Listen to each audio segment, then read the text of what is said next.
Batch में भी ऐसे होता है। जब आपका उड़ान बैच स्टार्ट हुआ तो पहली क्लास में कितने बच्चे आए थे, कितने तेज से चैट दौड़ रहे थे, सब पढ़ना चाहते हैं स्टार्टिंग में। फिर धीरे बच्चा डिक्लाइन होना चालू हो जाता है क्योंकि पैशन कम हो जाता है, कंसिस्टेंसी कम हो जाती है। सर्कल्स का वो बहुत सारे क्वेश्चंस आते हैं कि नहीं आते, सरफेस एरिया आता है नहीं आता, प्रोबेबिलिटी आता है नहीं आता, आता है ना, आता है या नहीं आता है, तो मत डर, खत्म बात। सर बोर्ड के लिए एक्साइटेड हूं इसलिए डर लग रहा है दूसरों को देख के, मत डर, अपनी प्रिपरेशन कर। हमेशा लाइफ में तू अकेले ही चलने वाला है, तू कितना भी बोल ले कि सब साथ है, हमेशा आपकी लाइफ की जर्नी अकेले ही होने वाली है दोस्तों, ठीक है। मेहनत करते रहो, आपको अपने समय पे चीजें मिलना चालू हो जाएंगी, है ना। पूर्णेंदु, डरने की जरूरत नहीं है, और थोड़ा बहुत डर तो चल ठीक है, जायज है, डर लगता है, पहली बार एग्जाम दे रहे हैं, बच्चे हैं तो कोई दिक्कत नहीं। All the very best for the exam.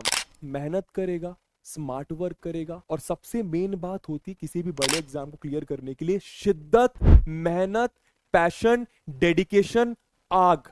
शिद्दत, मेहनत, पैशन, डेडिकेशन, आग, कि मैं कुछ करना चाहता हूं। और आधे से ज्यादा बच्चों में सब कुछ होता है, बस डेडिकेशन और कंसिस्टेंसी नहीं होती। कंसिस्टेंसी इज द थिंग दोस्तों। अगर आप लाइफ में कुछ बड़ा करना चाहते हो, आपको कंसिस्टेंट रहना पड़ेगा भाई। 2 महीना तो कोई भी जान लगा के पढ़ सकता है, 3 महीना कोई भी जान लगा के प्रिपरेशन कर सकता है। एक्साइटेड हूं, पैशनेट हूं, डेडिकेशन है मेरे में, कर सकता हूं। पर प्रॉब्लम ये होता है जैसे जैसे 5वां महीना हुआ 50 बच्चे ड्रॉप कर जाएंगे, फिर 100, फिर 8 महीने बाद 100 बच्चे निकल जाएंगे। बैच में भी ऐसे होता है। जब आपका उड़ान बैच स्टार्ट हुआ तो पहली क्लास में कितने बच्चे आए थे, कितने तेज से चैट दौड़ रहे थे, सब पढ़ना चाहते हैं स्टार्टिंग में। फिर धीरे बच्चा डिक्लाइन होना चालू हो जाता है क्योंकि पैशन कम हो जाता है, कंसिस्टेंसी कम हो जाती है। तो सिंपल आंसर बबुआ बॉय, तू कर सकता है, बस तुझे मेहनत करनी है, सिंपल। तो टेंशन हो रही है, डर लग रहा है, बिल्कुल होगा देवांश, बिल्कुल होगा, पर इस टेंशन को हावी मत होने दो।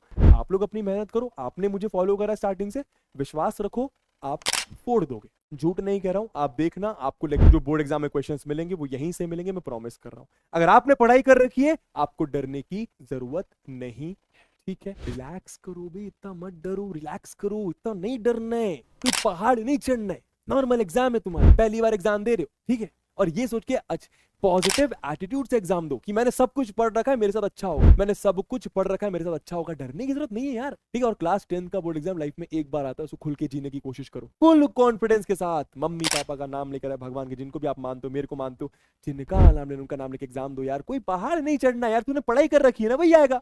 देखो एरिया ऑफ सेक्टर आता है ना, एरिया ऑफ सेक्टर का फॉर्मूला आता है कि नहीं आता, डिस्टेंस फॉर्मूला आता है कि नहीं आता, कोऑर्डिनेट ज्योमेट्री में, बोल जरा।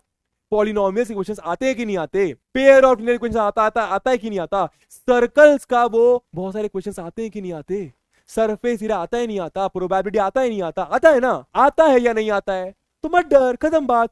थोड़ा डर लगेगा, बहुत ज्यादा डरने की जरूरत नहीं। जो आता है वही पूछा जाता है, सिंपल। जो तुझे आता है तो बस पेपर जाके लिख देना है, डर मत, मैं हूं तेरे साथ, ठीक है, सब है तेरे साथ। चलिए इसी के साथ tata bye bye, take care, love you all. जाइए पढ़ाई करिए, मचा दीजिए, एकदम फोड़ दीजिए।